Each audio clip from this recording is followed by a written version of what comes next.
थे तो इन्होंने एक वर्ड यूज किया था जी, गुस्से में आके वामपंथियों के लिए कि जब से वामपंथी वेताल आकर कांग्रेस के सर पे बैठ गए तब से कांग्रेस नीचे जाती चली जाए। ठीक है, लेकिन राजकुमार भाटी, आप भी एक पॉलिटिकल पार्टी के नुमाइंदे हैं। रणनीतियां बनती हैं, बिगड़ती हैं, ये एक part and parcel of life है।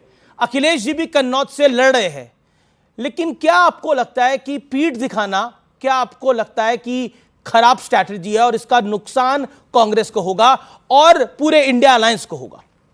मैंने सुधांशु त्रिवेदी जी को बहुत ही गौर से सुना। इनके दुख भी अपरंपार हैं। राहुल गांधी अमेठी से नहीं लड़ रहे हैं तो ये दुखी हैं, अखिलेश यादव कन्नौज से लड़ रहे हैं तो ये दुखी हैं। अगर लड़ रहे हैं तो दुखी, नहीं लड़ रहे हैं तो दुखी।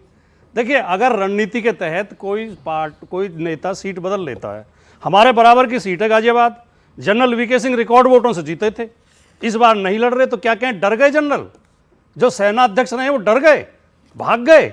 ये रणनीति होती है। दूसरी बात, आचार्य जी कह रहे हैं महाराणा प्रताप ने घास की रोटी खाई थी, मुझे बहुत अच्छा लगा, लेकिन खुद आचार्य जी पार्टी बदल गए जब बीजेपी सरकार करने दो हमले, तानाशाही का डंडा दिखा रही है। जो बीजेपी की सरकार के खिलाफ बोलता है उसके घर ईडी भेज दी जाती है, इनकम टैक्स भेज दिया जाता है, सीबीआई भेज दी जाती है, तरह तरह से प्रताड़ित किया जा रहा है, लोगों को जेल में डाला जा रहा है, दो मुख्यमंत्री जेल में हैं। ऐसे समय में अगर तानाशाही के खिलाफ खुल के अगर बोल रहे हैं तो राहुल गांधी बोल रहे हैं, अखिलेश यादव बोल रहे हैं, उन्हें किसी भी तरीके से डरपोक कहना या कायर कहना यह बहादुरी का अपमान है। और अगर पार्टी बदली है डर के, तो आचार्य जी ने बदली है। आचार्य जवाब दें। ठीक है, संकट के समय में पार्टी मां की तरह होती है। बिल्कुल, पार्टी के साथ चुनाव के दौरान धोखा कर देना, आप बदलते पहले सामान्य परिस्थितियों में बदल लेते, लेकिन संकट के समय अपने नेता को धोखा देना, अपनी पार्टी को धोखा देना। ठीक है, यू मेड योर पॉइंट। ठीक है, आचार्य जी, पहली बात, राजकुमार भाटी जी को अपना ज्ञान वर्धन करना चाहिए। मैंने पार्टी नहीं छोड़ी, पार्टी ने मुझे निष्कासित किया।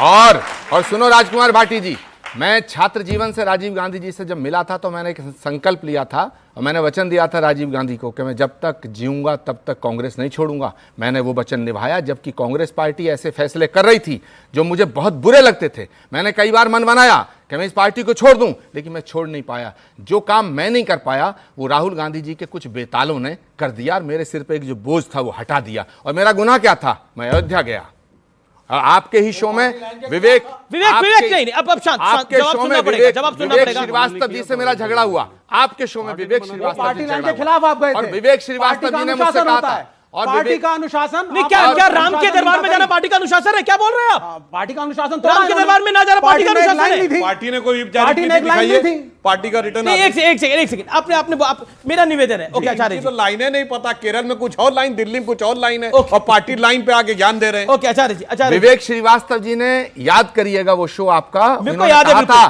कि आचार्य प्रमोद कृष्णम आप राम मंदिर की प्राण प्रतिष्ठा में मत जाइए। बिल्कुल, मैंने कहा था, इन्होंने कहा था कि आपके खिलाफ कार्रवाई होगी और होनी चाहिए। मैंने कहा था अगर राम मंदिर जाना गुनाह है तो मैं ये गुनाह एक बार नहीं 100 बार करूंगा।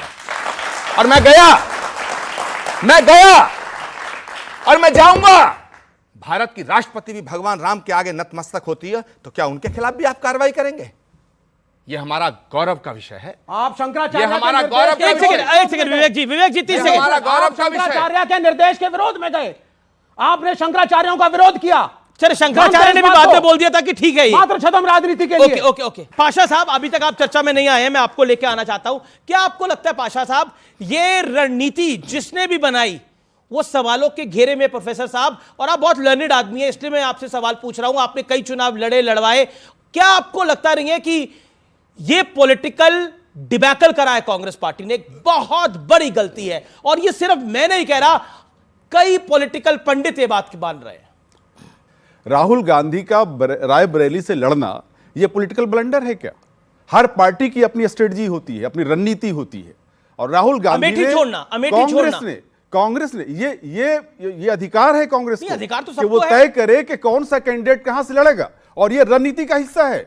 राहुल गांधी ने और कांग्रेस ने दोनों हाथों में लड्डू रखा है, एक तरफ साउथ को साध रहे हैं, दक्षिण को, और दूसरी तरफ नॉर्थ को साध रहे हैं। और आप देखेंगे कि इस रणनीति का बहुत ही बेहतर परिणाम साउथ वालों में तो पलीता लगा रहे हैं आपके बगल में खड़े होकर। दूसरी चीज ये, साउथ में तो पलीता आपके बगल में लगा रहे हैं खड़े होकर। दूसरी चीज ये बताऊं मैं आपको, दूसरी चीज आपको मैं बताऊं कि आज यही मुद्दा है भारतीय जनता पार्टी के पास कि राहुल जी कहां से लड़ेंगे और कहां से नहीं लड़ेंगे। मुद्दा होना चाहिए जो विकास है देश का। ठीक है। लेकिन एक ही मुद्दा है, एक सेंटेंस और मैं कहना चाहता हूं। एक लाइन। भारतीय जनता पार्टी के पास सिर्फ एक मुद्दा है इस इलेक्शन में, और मुद्दा है संविधान को बदलना, इसलिए 400 पार का नारा है। आचार्य जी से कौन सवाल करना चाहता है? आचार्य जी ने तो मेरे हिसाब से जो उनको करना चाहिए था उन्होंने अपने हिसाब से किया, वे अपने राम के पास आ गए, बस और क्या चाहिए इंसान को। जी जी जी, आचार्य जी कुछ कहना चाहते हैं आप इसके ऊपर? देखिए, पहली बात तो ये कि विपक्ष के पास बहुत अच्छे बड़े बड़े नेता हैं, पासा साहब भी बड़े नेता हैं, लेकिन अफसोस ये है और विपक्ष के भाग्य की विडंबना ये है अमीश कि सारा का सारा विपक्ष राहुल जी की तरह बातें करने लगा है जी। और अभी जिस तरह की बात हो रही थी, भाई अगर आपको मुसलमानों को आरक्षण देना है तो डंके की चोट पे कहो ना कि देंगे। आप डंके की चोट पे भी नहीं कहते हैं। इसका मतलब है कि आप हिंदुओं को भी बेवकूफ़ बनाते हैं, आप मुसलमानों को भी बेवकूफ़ बना रहे हैं। 4 जून को फिर एक आवाज गूंजेगी कि मैं नरेंद्र दामोदर दास मोदी तीसरी बार भारत का प्रधानमंत्री बना। देख लेना, देख लेना। राजकुमार भाटी, पॉइंट यह है कि तुष्टीकरण की प्रकाष्ठा यह है कि वोट जिहाद को जस्टिफाई कर रहे हैं आपके नेता और कह रहे हैं ये ज्यादा वोट करने की अपील थी। वोट जिहाद किसको ज्यादा करने की अपील थी? किसको वोट ज्यादा करने की अपील थी? आप कह रहे हैं वोट जिहाद करें। हमने ये सुना था कि लव जिहाद होता है, लैंड जिहाद होता है, अब वोट जिहाद। प्रधानमंत्री नरेंद्र मोदी ने बोला करना क्या चाहते हो आप लोग? तुष्टीकरण की एक अलग प्रकाष्ठा है क्या ये? पहले 2 चरण के मतदान के बाद जब रुझान आए कि भारतीय जनता पार्टी का वोटर बाहर नहीं निकला, उसमें उदासीनता है और भारतीय जनता पार्टी इनमें से ज़्यादातर सीटें हार रही है, जिन 190 सीटों पे चुनाव हुआ है, उसके बाद भारतीय जनता पार्टी के नीचे से लेकर ऊपर तक के नेताओं ने हिंदू मुस्लिम करना शुरू कर दिया। आपने बोला कि बीजेपी के नेता जब 2 राउंड में बीजेपी की हालत खराब हुई, ये आपने बोला ना, तो उसके बाद उन्होंने ये करा और वोट और नहीं, लेकिन वोट जिहाद की अपील आपके नेता कर रहे थे। नहीं, आप उधर गुमराह करोगे, मैं उधर जवाब नहीं कर रहा। नहीं बोला कि नहीं बोला? नहीं, पहले जो आपके शो में झूठ बोला गया है, मैंने की मंडल की लिस्ट में दिखा के जाइए कि 90% जातियां मुसलमानों की, चुनौती देके कहता हूं। ये गलत बयानी करते हैं केवल हिंदू मुस्लिम भड़काने के लिए। तो ये आप पूछिए वोट जिहाद क्या था? वोट जिहाद एक क्या मिनट में था? सारी बातें एक लाइन, वोट जिहाद में मैं आता हूं। वोट जिहाद क्या था? वोट जिहाद में जो उस बेटी ने बोला, हालांकि इसका मैसेज कई लोगों में गलत जाता है, लेकिन उसने क्या गलत बोला? उसने कहा हमें क्या कहा था उसने? शांति के साथ। शांति के लिए क्या? शांति के साथ चुपचाप जाकर, मैं बता दूं क्या बोला था? शांति के साथ चुपचाप जाकर वोट का जिहाद कर देना। खामोशी के साथ हाँ, वोट जिहाद करना है। ठीक है, जिहाद का आप डिक्शनरी निकालो, अर्थ जिहाद अच्छा वर्ड है ना? जिहाद का अर्थ होता है न्याय के लिए लड़ना, न्याय के लिए। जिहाद अच्छा, स्ट्रगल बहुत अच्छा। महाभारत की लड़ाई भी जिहाद थी, ठीक है। राम रावण की लड़ाई भी जिहाद थी। सर, राम का नाम ने लो भी जिहाद किया था। अरे जिहाद शब्द कहां राम के समय में आया? अरे लिमिट होती है भाई शब्द ये महाभारत रामायण में जिहाद दिया। अरे तुष्टीकरण की पराकाष्ठा की हद है ये कि रामायण और महाभारत को नहीं, प्रभु राम और रावण की लड़ाई न्याय और अन्याय की लड़ाई थी, सत्य और असत्य की लड़ाई थी, वो कभी लड़ाई नहीं थी जिहाद की। नहीं सर, हमें कुछ तो सीमा तय करनी पड़ेगी। अरे वोट का भी जिहाद हो रहा है, राम और रावण के बीच में जिहाद हुआ था? नहीं, दोनों भगवान शंकर के, दोनों नहीं सुनना पड़ेगा जी, सुनना पड़ेगा इस बारी। नहीं, दोनों भगवान शंकर के प्रखंड भक्त थे, दोनों भगवान शंकर के प्रखंड भक्त थे। भगवान राम भी और रावण भी। सर्वज्ञानी थे रावण, लेकिन उसके बाद भी उनका वध हुआ क्योंकि उन्होंने असत्य का साथ दिया था, उन्होंने अन्याय करा था, लेकिन जिहाद तो नहीं था, जिहाद तो नहीं था। आचार्य जी हैं, मैं एक सवाल पूछ लूं? आचार्य जी हैं, सुधांशु जी हैं, मेरे को इस पर लेनी पड़ेगी। इंसाफी के खिलाफ इंसाफ की लड़ाई को जिहाद कहते तो वो हैं। करिए, आप करिए, लेकिन राम और रावण की लड़ाई जिहाद नहीं थी। ओके, एक सेकंड, आपको मैंने वो तरह चालाकी के साथ गुमराह करते हैं। इन्होंने कहा जिहाद शब्द उस समय था, उस समय तो हिंदू शब्द भी नहीं था, पूरी रामायण में कहीं हिंदू शब्द नहीं है, तो क्या हम मान लें कि राम हिंदुओं के नहीं है? ये गुमराह करने की बात। ठीक है। हिमालय समारंभ यावद इंदु सरोवरम तद देव निर्मितम देशम हिंदुस्तानम प्रचक्षते, कुरान में लिखा है।